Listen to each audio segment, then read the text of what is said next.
Good morning and welcome.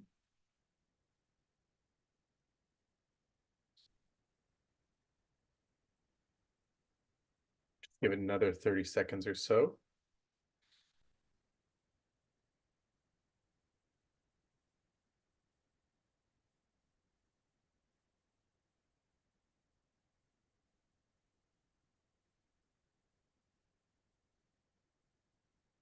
Okay, so again, welcome to our press conference. My name is Corey Balsam. I'm the National Coordinator of Independent Jewish Voices, and I will be the moderator for today's press conference. Veuillez noter que cette conférence sera principalement en anglais, mais n'hésitez pas si vous voulez poser des questions en français lorsqu'on arrive à la période des questions-réponses. We are very privileged today to have with us an incredible list of speakers, including Palestinian, Israeli, and Canadian experts on the matter of Israel's violent settler movement, which has been wreaking increased havoc in the West Bank over the past year. They'll each have roughly 3 to 4 minutes to speak and make some opening remarks before we head into the Q&A. And for journalists, if you'd like to ask questions, you can either submit them in writing using the Zoom Q&A feature or raise your hands when it comes time. As many will be aware, Canada, along with the US, the UK, and other Western states, have taken steps to impose sanctions on a handful of individual settlers and settler organizations over the past year.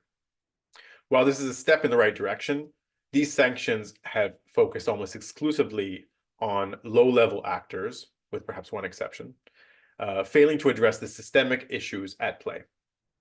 This has presumably been part of a strategy to apply a minimum amount of pressure on Israel with everything going on, while avoiding taking on the Israeli government and military directly, including in association with its genocidal campaign in the Gaza Strip.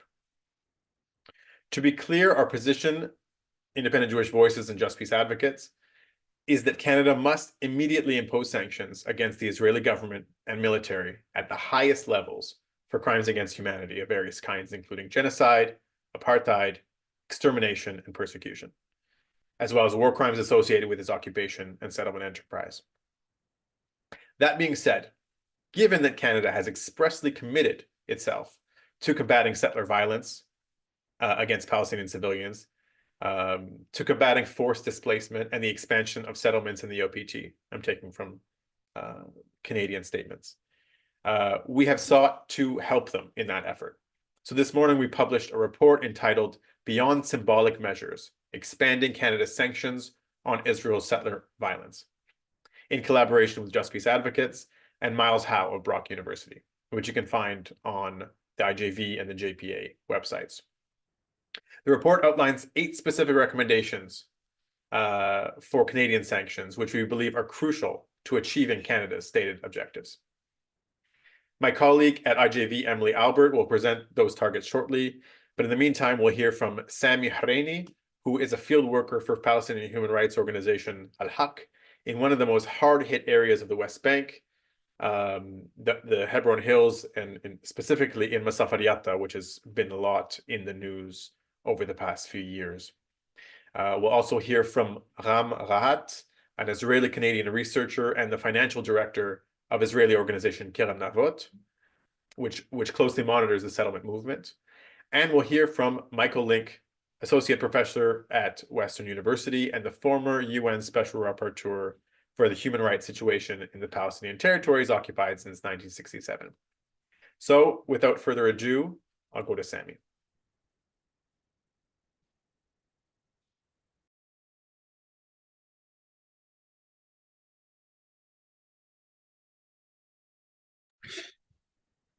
They go ahead. It's all yours, Sami. Go ahead. All right.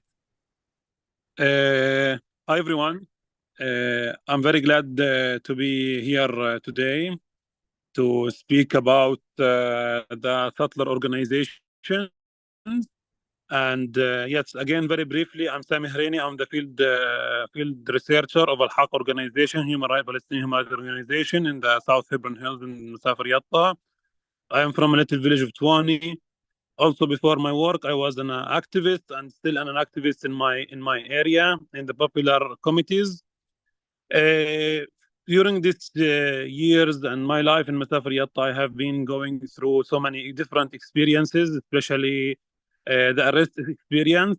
And in 2017, I was in prison and I was jailed because a group of settlers from Ragavim organization was raiding a village. I was staying in it with other Palestinian friends, and this group of settlers of Ragavim, some of them were filming, some of them were armed, and they wanted by force invading the community. I stand in front of them, trying to prevent them from documenting, starting with documenting, trying to prevent them from entering the community. And then in that moment, after they were like prevented, and we were preventing them, they went away. They went and they filed a complaint in the Israeli police station that I attacked them. And after that, the Israeli soldiers came and arrested me. I stayed 1 week in prison because of Regavim, because of Israeli police and Israeli army always like to please Regavim organization and other settler organization and extremist settlers. In general, where I live and the community I live is considered, according to Oslo, is Area C, which is under full Israeli military control. Regavim is carrying a huge campaign by flying the drones on our homes and in our villages in order to create more and more pressure in the Israeli court in order to demolish our homes and ethnically cleanse us from our land and evict us from our land. This is the main work of Regavim that they are doing, and they are committing on the ground and what we are facing from them every day. They have the drones, they have all the equipment, they call the Israeli civil administration to stop work, to stop building, to stop everything. They are acting as they are the controller of the land as well. They have been intervening in so many different cases inside the Israeli court in order to make even more pressure to demolish homes. Usually and often Israeli occupation authorities are demolishing our homes, and Regavim rule is even to push more inside the Israeli system to hire lawyers as well, and so in all the ways to make pressure to demolish our homes.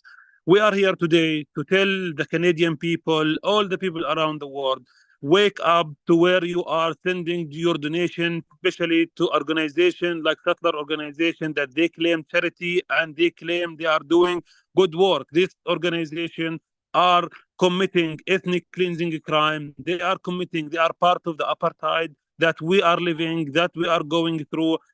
Please, everyone should be awake, be aware, open your eyes more, watch the truth, watch the reality of this situation, and stop funding this settler organization, even to call to take their, documentation of being legal organization. This one for the testimonies from the ground that you can here take from Masafir Yatta. You can completely understand that this organization has no relation with charity, just practicing apartheid. Sorry if I crossed the time. That was perfect, Sami. Thank you so much. And just so it's clear, Regavim, which is an organization that was co-founded by Bezalel Smotrich, the Israeli finance minister, is on our list of recommended targets that Emily will speak about shortly. So thanks again, Sami. So we'll go next to Ram. Mm-hmm. Am I on? I'm unmuted. You're good. Okay. So I belong, should I start? Because I see you in the center and not me, but okay. Kerem Navot is like Regavim, deals with land policy in the occupied territories. Just our mandate is the absolute opposite of theirs. Kerem Navot was established to research, report, and challenge the Israeli systems and policies that enable the ongoing dispossession of the Palestinians from their lands in the West Bank. Since 1967, the settler movement has pursued a messianic program to expel Palestinians from all of the land in the occupied territories.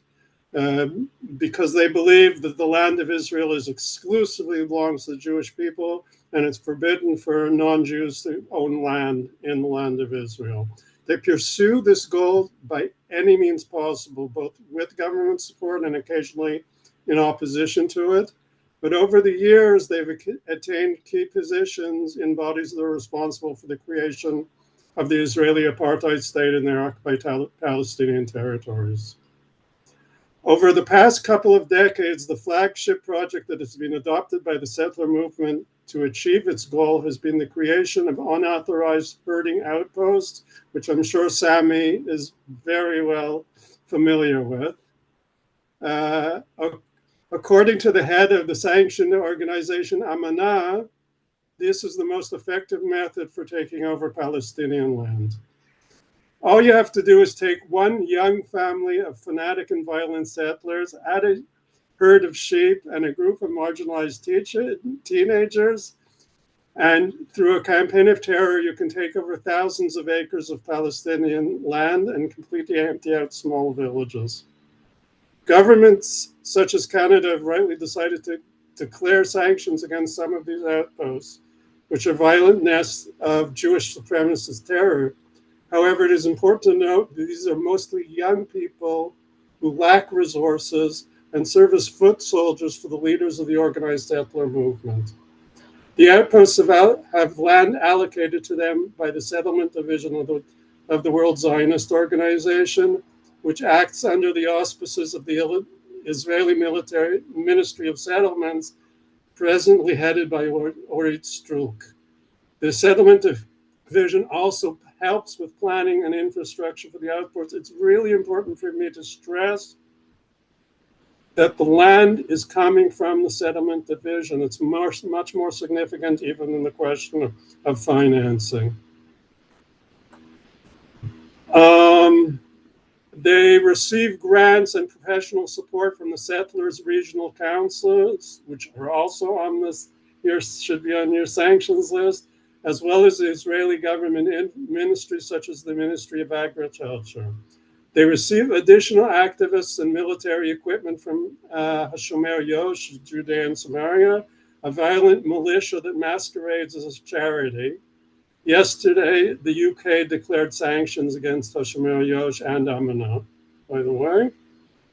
They receive additional both government and ministries and governmental organizations such as the Jewish National Fund provide funds for so-called rehabilitation programs for dropout youth at the outposts. These highly indoctrinated teachers who are somewhat like child soldiers in effect, which is illegal under international law, are functioning as the foot soldiers for the violence, the day-to-day violence against the Palestinians. Nor would the outpost flourish without the support of Bezalel Smotrich, who through the control of the civil administration works to legalize the outpost, seize Palestinian land, and annex the West Bank. The Israeli army also provides support both by defending the outposts and accompanying the settlers on their pogroms against the Palestinians. Itamar Ben-Gvir, as the minister responsible for the police, has deepened the atmosphere of impunity regarding the settler violence from the outposts. These inhumane acts and war crimes have been going on for decades, but obviously since the October 7th massacre have been operating on steroids. For the settlers, as Orit Struk declared, these are days of miracles. Canada and other Western countries must take action against all those who promote the expulsion of the Palestinians. Thank you so much, Ram, and especially for making some of those connections. State, which is very much behind these actions. So much appreciated. We'll move on to Professor Michael Lynk. Thank you very much for having me this morning. As Corey mentioned in his introduction, I'm the former United Nations Special Rapporteur for the situation of human rights in the occupied Palestinian territory, and I served in this position between 2016 and 2022. I have 5 points I'll try to get across briefly and efficiently to you with respect to this. The first issue is that Israeli settlements are profoundly illegal under international law. Indeed, their illegality is one of the most settled issues in international human rights and humanitarian law. The United Nations Security Council said in 2016 that the Israeli settlements constitute, and I'm quoting, a flagrant violation under international law, and this has been reaffirmed in recent years by the International Court of Justice and by the European Union and by Canada. More recently, the Israeli settlements have been understood to be a war crime. Under the 1998 Rome Statute, which created the International Criminal Court and which Canada is a signatory, the creation of civilian settlements by an occupying power in occupied territory is a war crime, and this is also embedded in Canadian law through the War Crimes and Crimes Against Humanity Act, which Parliament enacted in the year 2000. Secondly, the settlements are a source of multiple human rights violations, which have been affirmed by the International Court of Justice in its ruling in July of this year. The court determined that the settlements have been instrumental in the denial of Palestinian self-determination, that they wind up creating two separate and unequal legal systems, which is the heart of apartheid and annexation in the occupied Palestinian territory, that the settlements are instrumental with respect to the confiscation and requisition of Palestinian land, the exploitation of Palestinian natural resources, the forced displacement of the protected Palestinian population, and of course the de jure and de facto annexation of Palestinian territory. All of these are profoundly illegal under international law, which the International Court of Justice, the highest ranking judicial body in the United Nations system, affirmed in its ruling in July. My third point is that the decision by Western countries, Canada, the United States, and the UK in particular, to want to ban either violent settlers or some settlement organizations is a commendable step forward, but it can't stop there. The important point is that the settlements couldn't survive without the active support of the government of Israel. And the settlements, in other words, are not operating autonomously and independently of the Israeli government. To the contrary, these settlements are Israel's largest state-driven economic and political project in the country's history. They are financed, they are maintained, they are protected, and they are expanded by the direction of the government of Israel, which provides generous subsidies to encourage Israeli Jews to move to the settlements and occupied territory.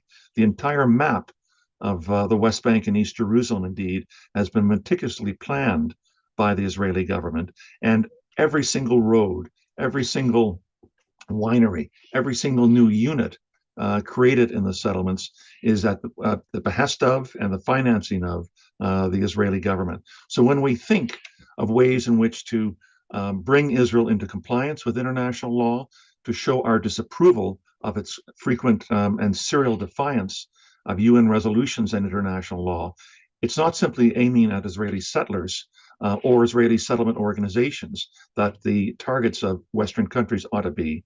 It should be instead at the Israeli government at its highest levels of its Israeli military and political leaders, because they are the financiers, they're the planners, and they're the supporters of the Israeli settlements. So my last point has to do with what we should be doing regarding Israeli sanctions with respect to Israel. Not only should Israeli settlers and Israeli settlement organizations should be sanctioned, but there should be sanctions with respect to Israeli political and military leaders, because they're the guiding hand with respect to the settlements. And there also should be, in the Canadian law, a prohibition against the financing of Israeli settlements by Canadian organizations. We know today that there are Canadian corporations, Canadian charities, and Canadian individuals who funnel money that wind up supporting and expanding the Israeli settlements. All of this, according to the International Court of Justice's ruling in July, and the resolution passed overwhelmingly by the United Nations General Assembly in September called for governments all over the world to stop any aid and any assistance that goes to the Israeli settlements.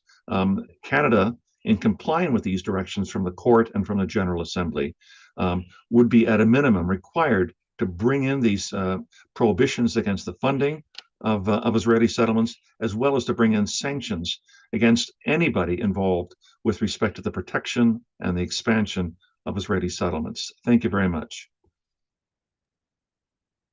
Thank you so much, Michael, for articulating all that, and it really underscores the impunity that Israel's been able to take advantage of. They could take advantage of, including from the Canadian government, and hopefully some of these recent decisions will push things in the right direction, along with reports such as ours and actions associated.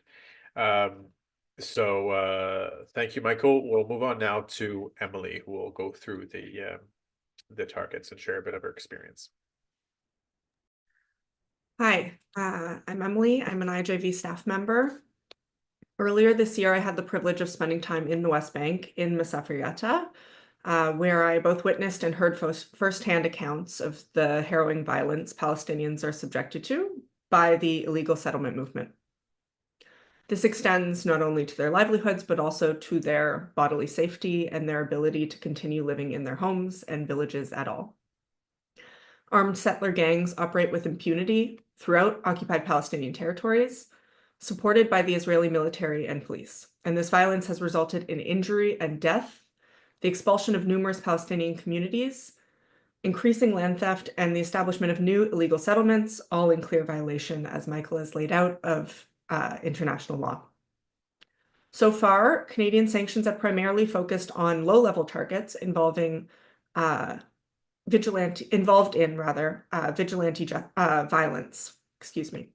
violence, presumably as a way for Canada to apply a minimum amount of pressure on Israel while avoiding taking on the Israeli government and military directly. Because of this, Canadian sanctions have not yet addressed the core pillars of the settler apparatus.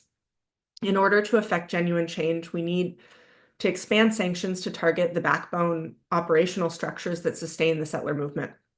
So we've identified 5 key organizations and 3 key ministers in Israel's cabinet that meet this criteria. The first is Bezalel Smotrich, Israel's Minister of Finance and Adjunct Minister in the Ministry of Defense. Smotrich is a longtime extremist settler previously arrested for domestic terrorism.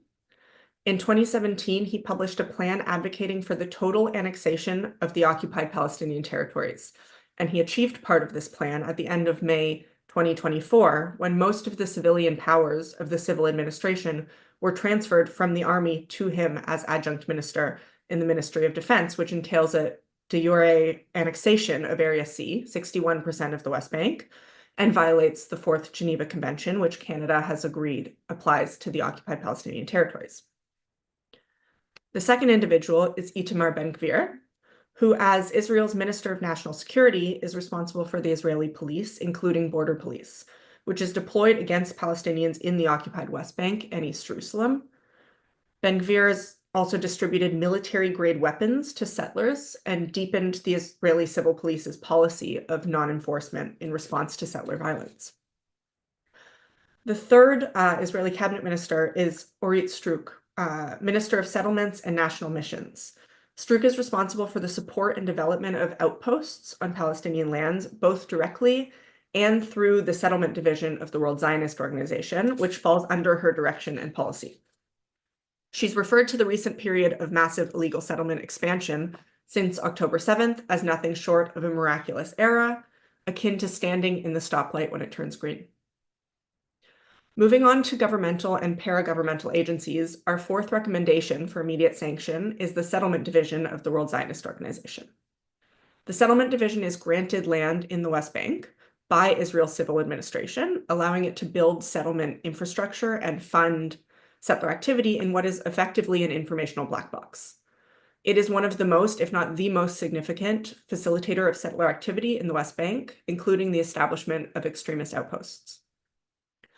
5th is Keren Kayemet L'Yisrael, or the Jewish National Fund.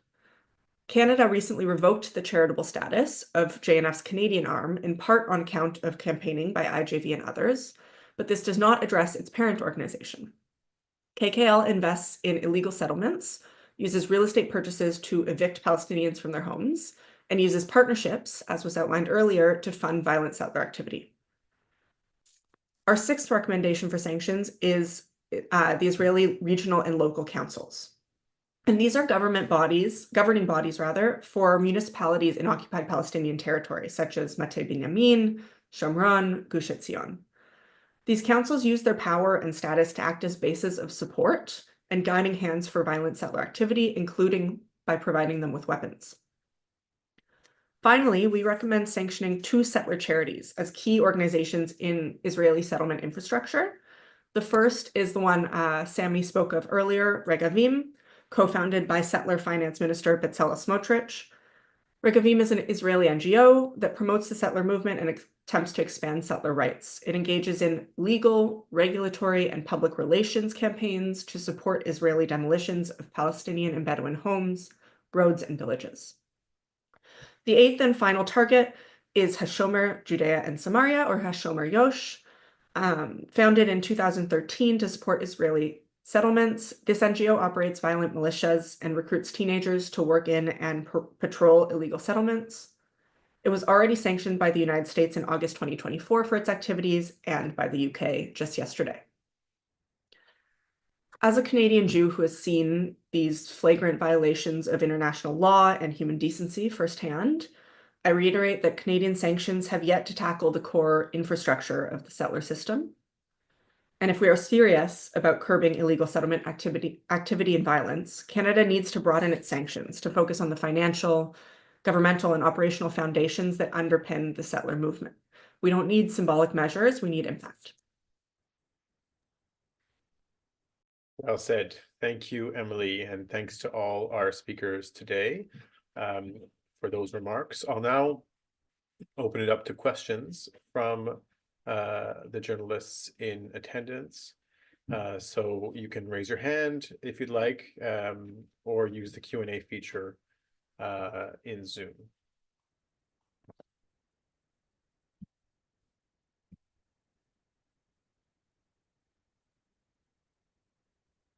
Okay. No questions just yet. I'll start it off perhaps. I wonder if any of you could sort of just walk us through a little bit more what Canadian sanctions would do. I don't know if sanctions have already been felt in the West Bank with some of these organizations, or there have been small signs that they're having an impact. Would any of you, perhaps Ram, want to talk about what the implications of Canadian sanctions, well, what they are now and what they might be if we were to, if Canada would go through with this? Okay, to be perfectly honest, Canadian sanctions are more symbolic than actually impacting. They impact within Canada the ability of Canadians to give money to the sanctioned individuals, but it doesn't have the reach that, say, U.S. or U.K. or EU sanctions have, which actually affect Israeli bank accounts of these organizations or individuals.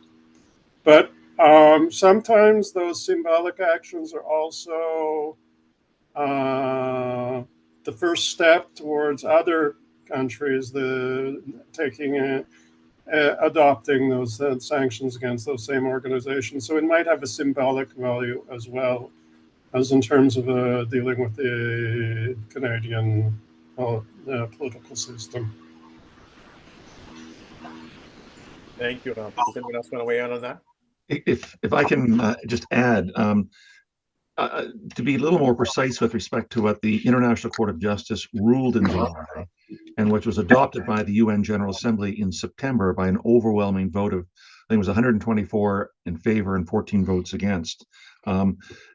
There's an obligation now, a legal obligation, on all states not to recognize as legal, and I'm quoting from the decision, the situation arising from the unlawful presence of Israel in the occupied Palestinian territory, and not to render aid or assistance maintaining the situation created by its continuing presence. And if I can point to one other thing, which hasn't been mentioned, but I'm sure is on the minds of many, is that we renegotiated a free trade agreement with Israel in 2018 and 2019. That free trade agreement continued the unlawful practice of allowing Israeli settlements, and particularly industrial parks and wineries and any other enterprises in the settlements, to be able to ship their goods and services to Canada tariff-free. A, they shouldn't be coming into Canada tariff-free. B, they shouldn't be coming to Canada at all. So one of the calls, I think, that's going to be consistent and obligated by the ruling from the International Court of Justice and the resolution coming from the General Assembly is for Canada to renegotiate its free trade agreement with Israel, to mark what Korea did with its free trade agreement with Israel, which is to ensure that settlement goods and products don't come into Canada at all, and they certainly don't have the benefit of the tariff-free regime created by SIFTA. Thank you so much for that, Michael. So we have one question in the Q&A, and we have one question, one hand up. I'll just go to the question in the Q&A. It's from Josh Lalonde from The Leveler. Has there been any contact with the government of Canada and or any members of Parliament about implementing these recommended sanctions? We have been in touch with some members of Parliament around this, but the report and the official letter to the government is just going out today with the launch of all of our materials. So that's now going to be communicated in a formal way, I think right after this call. So hopefully that answers your question. I'll go to Paul in yeah, you're allowed to, I think you're able to speak. Okay, hello. Can you hear me? Yep, thanks. Okay, great. Thank you so much to all the panelists. Thank you for this panel discussion. I'm just wondering if any of the panelists can speak to whether Canada can be held legally accountable for allowing, as we saw earlier this year, for allowing events to happen on Canadian soil, such as the conferences that were happening in Toronto, where speakers were promoting the sale or actually facilitating the sale of real estate of illegal, of homes in illegal Israeli settlements. And I also know, just from having been to one and then writing about it for the Palestine Chronicle, Regavim had a speaking tour, I think it was December 2022, where they were essentially advocating, for the expediting of the illegal evictions of Palestinians in the West Bank, the Bedouin particularly. So, I mean, you have events that are happening in Canada that are presumably open to the public, but they're not really. And you have people at them, basically encouraging the violation of international law. So I'm just wondering if legally, if there's any consequences for the Canadian government in allowing that to happen, because it keeps happening. So thank you. Excellent question, Paul. Thank you so much. And I'll throw that to Michael, I think. But I just want to mention that we, Just Peace Advocates and IJV, are also working together regarding charities, and especially one of the key charities that funnels money to organizations like Regavim, Mizrahi Canada. And I'll just put in the chat a letter that we sent to the government with associated actions this past spring, which highlights some of those issues with respect to Mizrahi and other organizations. Michael, do you want to respond to this? Sure. Canada has legal obligations, both as a member of the United Nations with respect to decisions made by competent UN organs such as the General Assembly and the Security Council. The Security Council has said since 1980, 44 years ago, that that all member states are to ensure that they distinguish between Israel and the territories that it winds up occupying in terms of their diplomatic and their economic relations with that country. Canada has never, to my knowledge, heeded that. We also have, as I said, obviously the reaffirmation of the free trade agreement with Israel in 2019, which extended the benefits of the free trade agreement to Israeli settlements. But now I think, if you like, the cost of doing this is going to start to rise. I think there's going to be increased pressure, particularly with respect to the United Nations, on ensuring that countries comply with the direction of the International Court of Justice and the direction of the General Assembly with respect to what our obligations are. I hope that winds up continuing. I have been part of a representation made to the Minister of Justice earlier this year, where we put to him the issue of the illegality of the Israeli settlements, the fact that they constitute a war crime under both international but also under Canadian law as well. And I'm hoping that I'll be part of further representations to organs within the Canadian government that will raise the specter of the obligations under our Domestic War Crimes and Crimes Against Humanity Act and begin to take actions against Canadian organizations or individuals who promote economic relations that support the settlements. Thank you so much, Michael. Okay, I don't see any other hands or questions. I will just ask one more question. While we have him here, Sami is from a village or from the Masafar Yatta area. And as I said, that's been an area that's been in the news quite a lot because of the settler violence, but also because there was actually a decision by the Israeli High Court to authorize essentially this forced displacement of that area, and his village, I would assume, is included. So I just want to hear from you a little bit, Sami, to explain sort of what that situation is for you there, and how that might link as well with some of the demands being made regarding sanctions. Can you repeat a little bit? Sorry, because the internet cut when you were asking the question. No problem, Sami. About the update of what's going on in Masafar Yatta right now? Yeah, essentially, yes. Yes. Really, the Masafar Yatta, in the last case in 2022, there was the decision by the Israeli court to evict 8 villages in Masafar Yatta. Since then, the eviction didn't take place on the ground that the army started to evict villages and kick people out, but the army practices of making pressure to make people go out voluntary, in making the life very difficult for living, with military training, with tanks, destroying the fields, with more operation of demolishing on daily basis, and as well with a high level of settler violence. But let's just keep the focus on Masafar Yatta. Just after October the 7th until this moment, the whole thing of settler violence, army harassment, home demolishing, it became doubled and even tripled on the daily life from occupation practices. We talk about extreme violence by extreme settlers, massive expansion of Israeli settlements and outposts. A lot of lands have been stolen and confiscated. We have new settlements, roads, again, a lot of outposts that showed up. Beside all of this, army harassment of crazy invading villages, locking down roads, locking down even the city that we go to. It has been a very big nightmare since all these months, since October until now. And the most scary part is that the settlers that their presence, according to all international laws in the West Bank, it's illegal.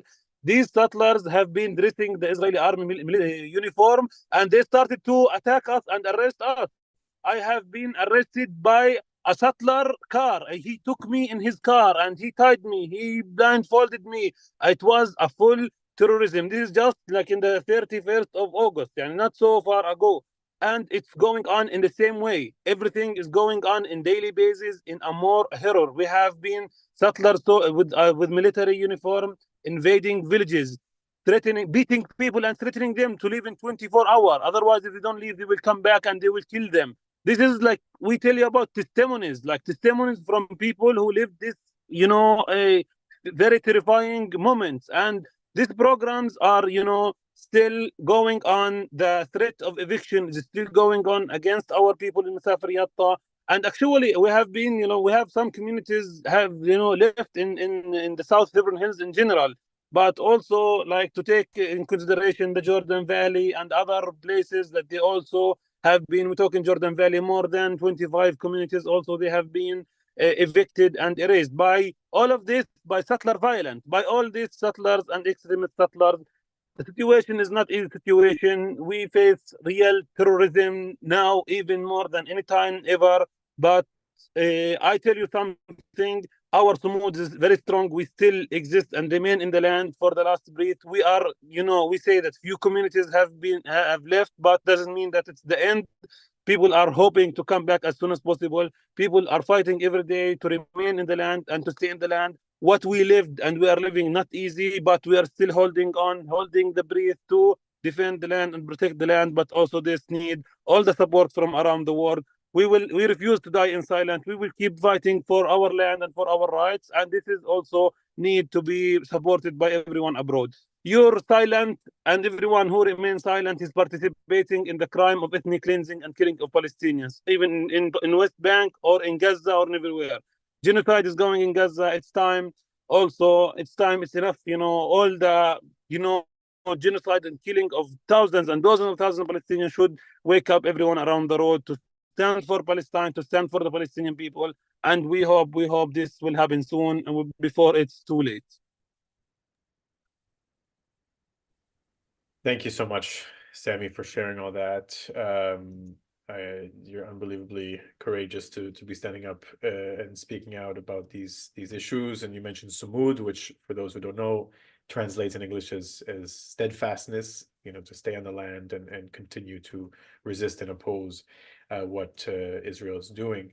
Yeah, it's really unbelievable what you've described. So again, thank you. And I hope many out there will hear, including in the government, your message. We need action on this now. Again, there are various issues of urgency right now in Israel-Palestine. The genocide being the first and most important one. That said, we cannot neglect and forget about what's happening in the West Bank during this sort of fog of war, fog of genocide. Canada has already taken clear positions in opposition to not just the settler violence, but forced displacement. So, Masafir Yatta is a perfect example of that. Canada is not the US. So doesn't have all the power here, but is an important player, and is seen as a close ally with the Israeli government. So it does have a role in this, and really needs to act. So I'll thank everyone again for this enlightening and harrowing in many ways press conference. Thanks to the journalists in the room and others who have been tuning in live streamed on YouTube. And I will again remind you that the report is on the website, the IGV website, and I think already on the Just Peace Advocates website. We also have an action alert, which we will be posting to send letters to the Minister of Foreign Affairs, the Prime Minister, and also your MP for the Canadians that are listening and want to take some action to demand that they take meaningful action, and we're talking about meaningful sanctions beyond the low-level actors that have already been identified and sanctioned. So thanks again, and